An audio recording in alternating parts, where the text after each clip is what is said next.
small. Then after that, you're going to use resistor and LED lights. Then you're going to change the LED lights to the correct color of it. And you will change the resistor to 20 and ohms. And this is how it should look when you're done doing the wiring. And when you're done doing the wirings, you should double check if the coloring is right and the placement is right. Then in the upper right, you're going to see code. Then you're going to click that.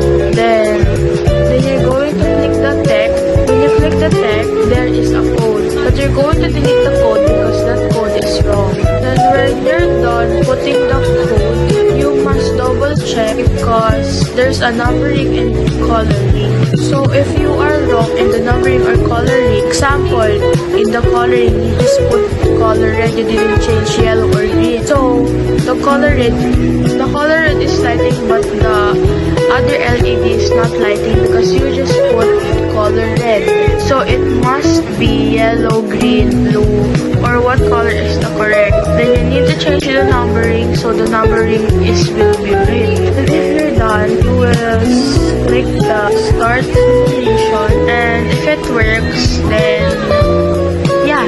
But if it didn't work, it means there's something wrong in your code. So you must double check your code.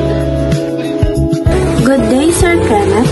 Today I will be explaining how we and Hershey did our code for the 7-segment display. In the first part, we set up everything we will be using as our constant that is related to our code. The setup function sets all the pins up as outputs to control LEDs. Next, the loop function makes the colors run repeatedly. It is important to make sure that there should only be one loop function and everything that needs to be looped should be inside it. This loop function controls the 7-segment display countdown, which shows the countdown from 5 to 0, then changing to the next color and repeating the process. Finally, the number displayed in delay 1000 or delay 300 controls the timing or delay you want your elements to appear and disappear. If you put lower numbers, it makes the colors fade slower.